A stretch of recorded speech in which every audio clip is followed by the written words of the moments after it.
आज का हमारा विषय, पहले हमने 13 और 14 किए श्लोक, आज 15 और 16 नंबर श्लोक हम करेंगे। 15वें में भगवान कहते हैं, यस्मान न उद्विजते लोको लोकान न उद्विजते चय हर्ष अमर्ष भय उद्वेग मुक्त या स मे प्रिया। 16वें में कहते हैं, अनपेक्ष शुचि दक्ष उदासीनो गत व्यथा सर्व आरंभ परित्यागो यो भक्त सा मैं प्रिय। यानी भगवान इस बात की चर्चा करते चले जा रहे हैं कि मेरा कौन सा भक्त मुझे प्रिय है, और भक्त के गुणों की चर्चा। भगवान हमें बदलने का प्रयास कर रहे हैं, हमारे अंदर क्रांति लाने का प्रयास कर रहे हैं, हमारे व्यक्तित्व को बदलना चाहते हैं, हमारे अहंकार को समाप्त करना चाहते हैं, हमारे दुर्गुणों को समाप्त करना चाहते हैं और हमें सद्गुणों से भरपूर करना चाहते हैं और सन्मार्ग पर चलाना चाहते हैं। अब इच्छा हमारी है कि हम सूर्य की तरफ पीठ कर कर खड़े हों या सूर्य के सामने खड़े हों। ये चॉइस हमारी है, और भगवान तो निरंतर कहते चले जा रहे हैं, और उनका कहना हमें मानना ही चाहिए, अपने अंदर परिवर्तन लाने का प्रयास करना चाहिए। और हमें शायद ह्यूमन बीइंग भी इसीलिए कहा गया क्योंकि हम बदलते चले जाएं। We are and on going on and on and on, that is being. सबसे पहली बात आज जो भगवान कह रहे हैं आज के श्लोक में, ना उद्विजते लोको, यानी not a source of annoyance to anyone, and लोका ना उद्विजते, not agitated by anyone. Neither I am a source for annoyance, nor I am agitated by anyone. So both the things, they should go together. और जब तक हम इन दोनों को समझेंगे नहीं, शायद हम इन पर चल भी ना पाए। बुद्ध जब महल छोड़कर निकले और उनका सारथी उन्हें छोड़ने गया, सारथी का नाम था छन्ना, और बूढ़ा हो चला था। जब बुद्ध ने सारथी को छोड़ा और अपने कपड़े भी सारथी को दे दिए, तो सारथी कहने लगा, एक बार फिर से सोच लो, लोग महलों में आने के लिए तरसते हैं और तुम महलों को छोड़कर जा रहे हो, कहीं पछताना ना पड़े, फिर से सोच लो। तो बुद्ध ने कहा कि जो तुम्हें महल दिखाई देते हैं वह मुझे आग दिखाई देती है, और जो लोग ये समझते हैं कि वो महल की तरफ जा रहे हैं, मैं ये मानता हूं कि वो आग की लपटों में प्रवेश कर रहे हैं। इसलिए मैं जिस तरफ जा रहा हूं वो शीतल जीवन है, और तुम जिस तरफ मुझे जाने के लिए वापस कह रहे हो वह उद्वेग के साथ का जीवन है, वो उद्वेग से भरा हुआ जीवन है जहां आग की लपटें हैं। ये बुद्ध यहाँ पर यही कहना चाहते हैं कि मैं उद्वेग रहित जीवन जीना चाहता हूं। और बुद्ध को बहुत लोगों ने उद्वेलित करने का प्रयास किया, उद्वेग से भरने का प्रयास किया, गालियां तक दी, परंतु बुद्ध आगे से मुस्कुरा देते। तो लोग कहते हैं कि इन गांवों के लोगों ने आपको गालियां दी, आप फिर भी मुस्कुरा रहे हैं। तो बुद्ध कहा करते कि मैं पिछले गांव में गया था, वहां लोगों ने मुझे मिठाई दी, मैंने उनकी मिठाई लेने से मना कर दिया। अब आप बताओ कि मिठाई किसके पास रही? तो लोगों ने कहा कि उसी गांव के लोगों के पास। तो बुद्ध ने कहा, बस इतनी सी बात समझने की जरूरत है, उन्होंने मुझे मिठाई दी, मैंने मिठाई नहीं ली, मिठाई उनके पास रह गई।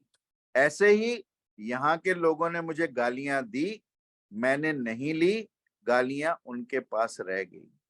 This is what, that you are not a source of annoyance, neither you are agitated by anyone. So that is how the things go around as far as this part is concerned. Na udvijito loko, loka na udvijite. और Jesus को जिन लोगों ने फांसी दी, Jesus के अंतिम शब्द थे कि they know not what are they doing, O lord forgive them because they do not know what are they doing. So that is exactly what is being said here. और जब हम इस चीज को फॉलो करना शुरू कर देंगे कि जो हमें कुछ कहें भी और हम अपना रिएक्शन, अपना रिस्पॉन्स, अपना रिप्लाई ना दें, we are not agitated either by their words or actions or deeds. That is what Lord Krishna wants to say here, and we need to practice this. And it is very difficult to practice, of course, but with passage of time, slowly and steadily, we can achieve this. और तीसरी बात जो भगवान यहाँ पर कहना चाहते हैं, हर्ष अमर्ष मुक्ता, यानी one is who is equal in pleasure and pain. And I think we have discussed a lot on this, क्योंकि ये बहुत बार आया, समो भूत्वा सुखो दुखो समय भूत्वा, equal in pleasure and pain. सुख दुख में, शीतोष्ण, शीत और गर्मी में हम एक साथ कैसे रह सकते हैं. So I am not trying to take much of your time on this, because this equipoise, this equanimity and equality, God has said so many times in Bhagavad Gita. The fourth thing जो भगवान यहाँ पर कहना चाहते हैं, भय उद्वेग मुक्त, यानी फियर और anxiety, free from fear and anxiety. और कौन हो सकता है free from fear and anxiety? यदि हम अपने आप को, या तो हम भयभीत हो सकते हैं किसी चीज से, या हम बहादुरी से उसका सामना कर सकते हैं. यानी भयभीत मुश्किल समय को देखकर भाग खड़ा होता है, और बहादुर मुश्किल समय में खड़ा रहता है, परंतु भयभीत बहादुर भी है. बहादुर भी भयभीत होता है, इसलिए हमने निर्भय कहा.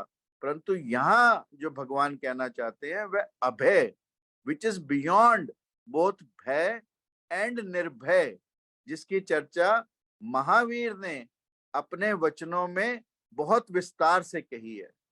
और अभय यदि हम समझने का प्रयास करें तो जामवंत, अंगद और हनुमान तीनों ने गुफा पार की और समुंदर लांघने की बारी आई. जामवंत ने कहा मैं तो बूढ़ा हूं, मैं तो पार नहीं कर सकता.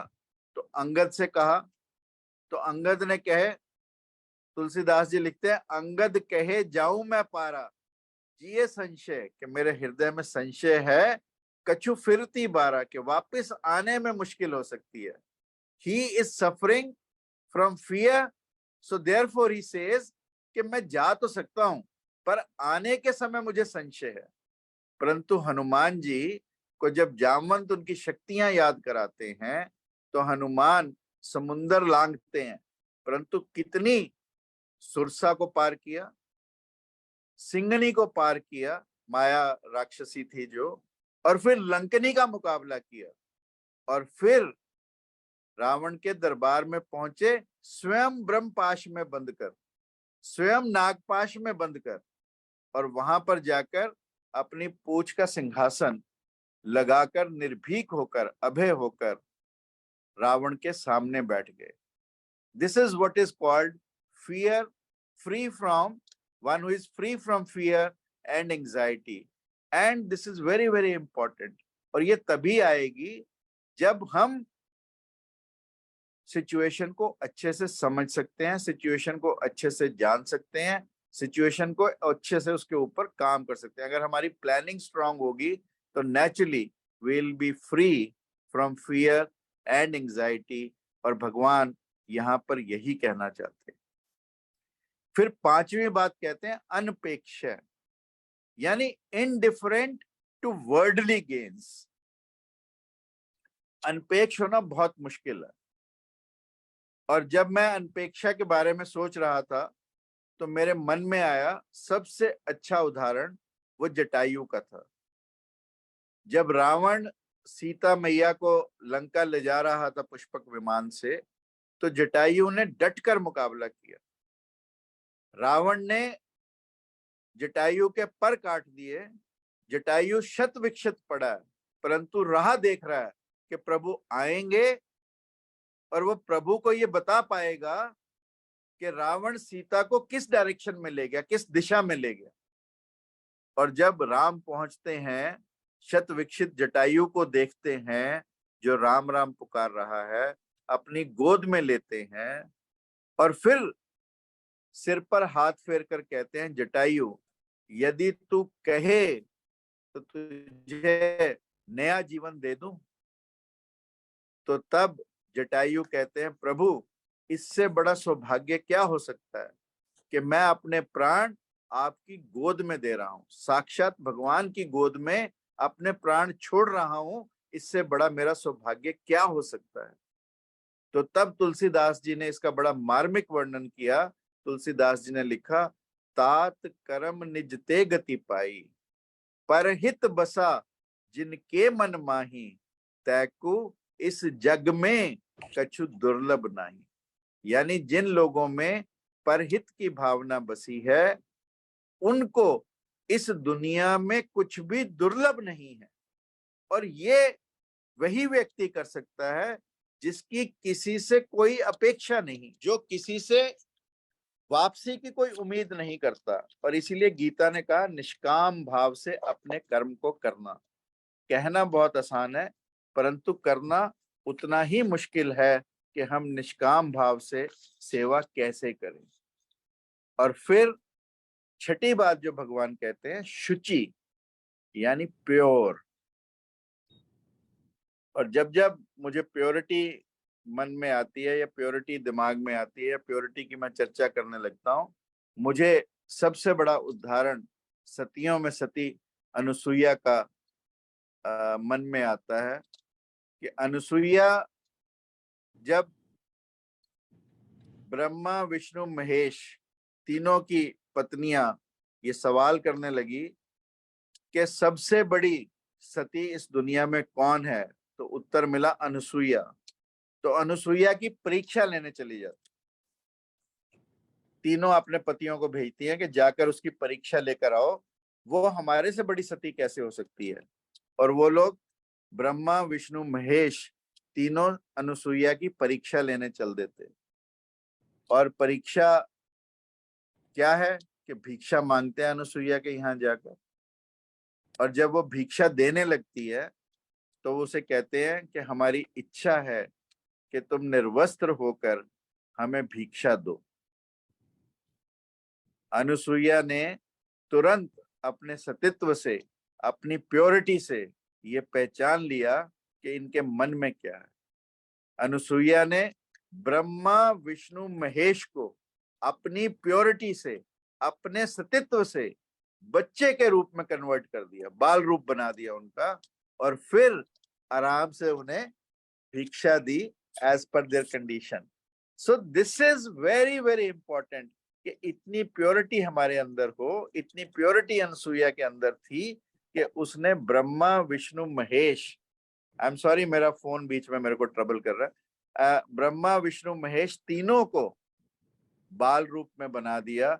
इतनी ताकतवर होती है प्योरिटी जब व्यक्ति के अंदर आती है। और इसी सतित्व के चलते सावित्री सत्यवान को वापस ला पाई। और इसी सतित्व, इसी प्योरिटी के चलते दमयंती अपने पति नल को मौत के मुंह से वापस लेकर आ पाई। सातवीं बात जो भगवान इन श्लोकों में कहते हैं, शुचि के साथ जोड़ते हैं, शुचि दक्ष यानी skilful. We need to be skilful, we all know it. और जब हम स्किल्स की बात करते हैं तो शायद जितनी सेवक में स्किल्स होती हैं, जितनी हनुमान में थी, वो किसी में नहीं होती। और हनुमान के बारे में तो ये कहा जाता है कि हनुमान जी जब अयोध्या लौटे राम और लक्ष्मण के साथ, तो सब अपना अपना राजपाट, अपना अपना राज कार्य बांट रहे थे। सबकी ड्यूटीज लग रही थी, चार्ट बन रहे थे कि भाई अब अयोध्या के राज्य में कौन क्या क्या काम करेगा। सबको काम बांट दिए, बट उस लिस्ट में कहीं भी हनुमान जी का नाम नहीं था। हनुमान जी ने नेचुरली ऑब्जेक्शन किया कि यार अच्छे आदमी हो तुम, सीता को ढूंढा मैंने, लंका जलाई मैंने, सारे काम मैंने किए, और अब अयोध्या आके तुम सब भूल गए राज सत्ता के चक्कर में कि मेरा कुछ नहीं। तो भरत ने हंसते हुए कहा कि हनुमान, तुम्हारी ड्यूटी ये है कि जब भी प्रभु राम को जमाई आए तो तुम चुटकी बजाना। और हनुमान इतने दक्ष हैं, इतने स्किलफुल हैं कि ही ग्लैडली एक्सेप्ट्स इट। वो कहते हैं ओके डन, जमाई जब आएगी प्रभु की तो चुटकी बजाएंगे। और अब जब रात को प्रभु राम अपने कक्ष में सोने चले जाते हैं, शयन कक्ष में, तो सीता देखती है कि हनुमान का तो राम जी का तो मुंह ही खुले का खुला है। अब खुले मुंह में कैसे सोए आदमी। वेद बुलाए गए, वैद्य बुलाए गए, बड़े बड़े राजवैद्य बुलाए गए कि भी प्रभु राम को ये हुआ क्या है। तो तब किसी सियाने आदमी ने कहा कि देखो हनुमान जी कहाँ है, हनुमान जी को ढूंढो कहाँ है। तो जब वो लोग हनुमान जी को ढूंढने गए,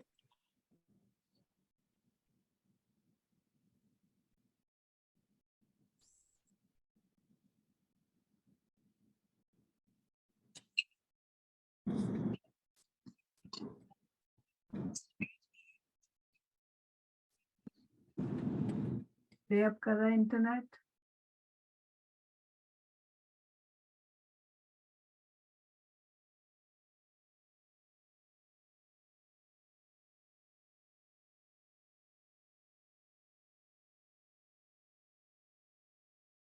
उन लोगों ने देखा कि हनुमान जी, अब अभी सभी कह रहे थे कि आप हनुमान जी को ढूंढने चले गए हो। यस एग्जैक्टली हनुमान जी को ढूंढने ही गया था। सर आप और देखा प्रैक्टिकली कि गए। हनुमान जी चुटकी बजाए जा रहे हैं, बजाए जा रहे हैं, बजाए जा रहे हैं। तो उन्होंने कहा हनुमान जी ये चुटकी बजानी बंद करो, क्योंकि प्रभु का जो मुंह है वो खुला ही रह गया। तो तब हनुमान जी अपनी चुटकी बंद करते हैं और वो लोग उन्हें काम की तरफ अपना, उनको काम बांट के कि हनुमान जी तू ही कर सब कुछ, हम नहीं करते कुछ भी।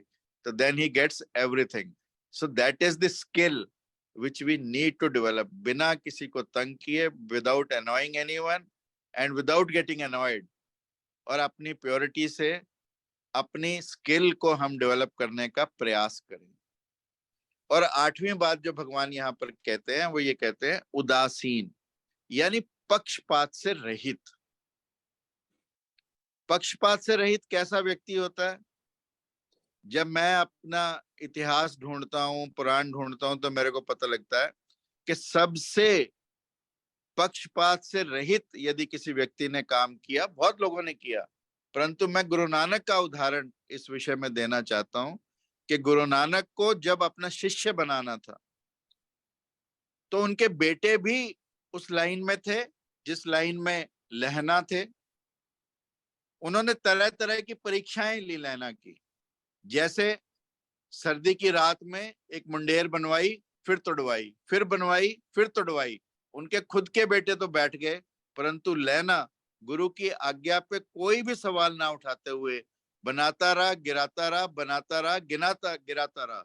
And it continued for the whole night and it was a winter night. इसी तरीके से जब गुरुजी ने नोइंगली अपना प्याला गोबर में गिरा दिया और सब शिष्यों को कहा कि इसको उठाओ, किसी ने नहीं उठाया, परंतु लहना ने उठाया। ऐसे ही जहां पर एक दिन गुरुजी रुके थे, गुरु नानक देव जी, वहां धर्मशाला में चूहिया मरी हुई थी। तो उन्होंने कहा इस चूहिया को बाहर फेंको।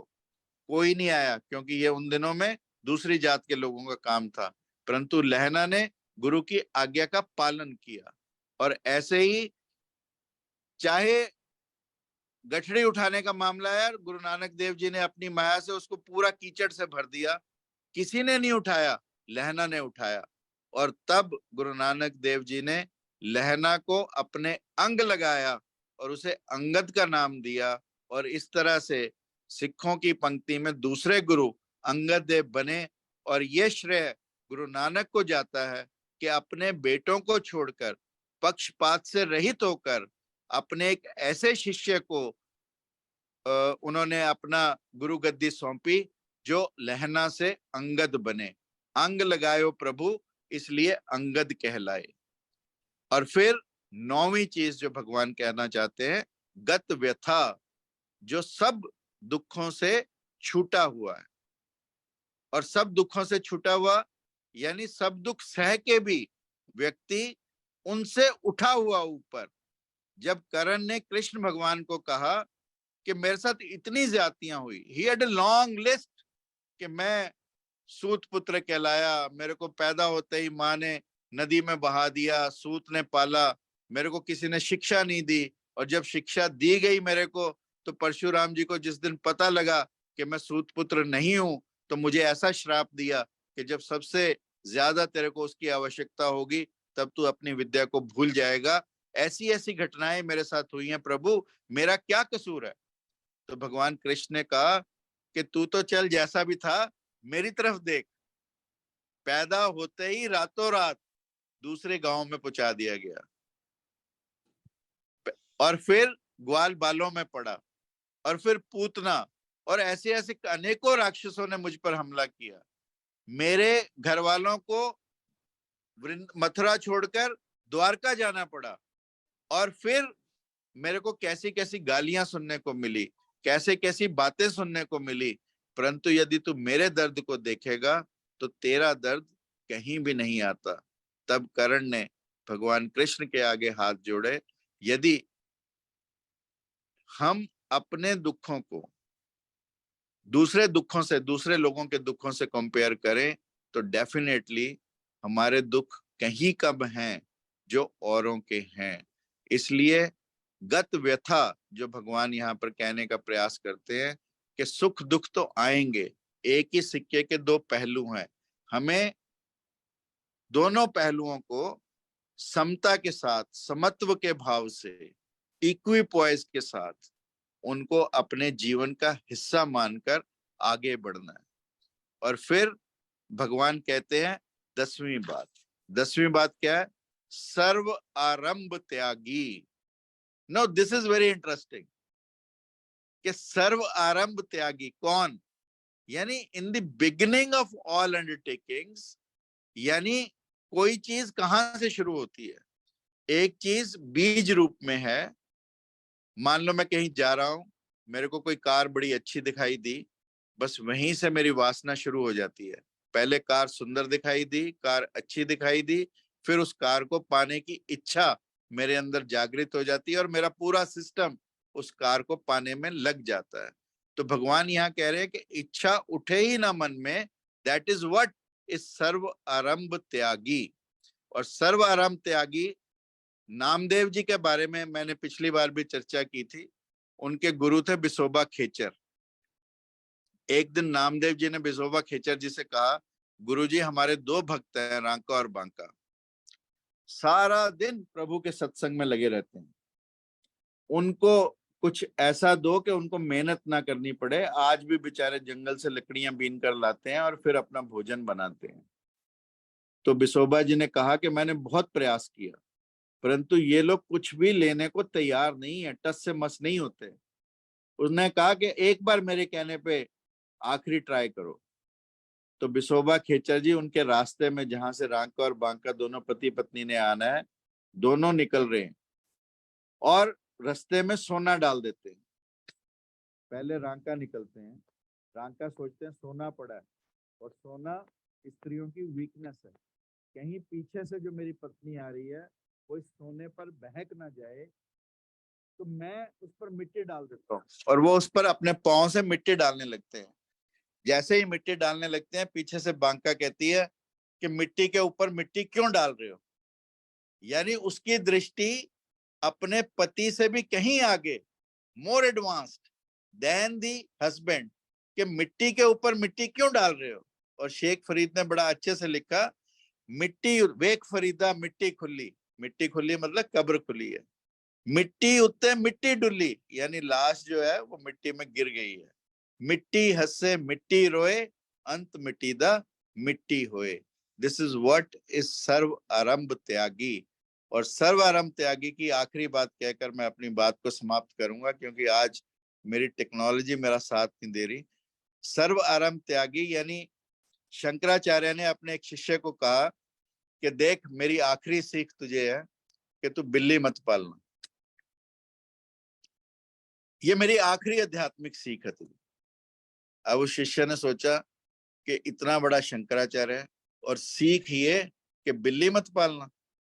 अब उसकी समझ में बात आई नहीं और सुनी नहीं कर गया, कहता है यार ऐसे ही गुरु मेरा बेवकूफ बना गया, चलो छोड़ो पर इस बात को। अब आश्रम में वो रहता था, रोज लंगोटी वो अपनी किल्ली पे जिस पे टांगता, चूहे उसको लंगोटी को खा जाते। उसने आसपास के लोगों से चर्चा की, कहा कि चूहे मेरे रोज लंगोटी खा जाते हैं।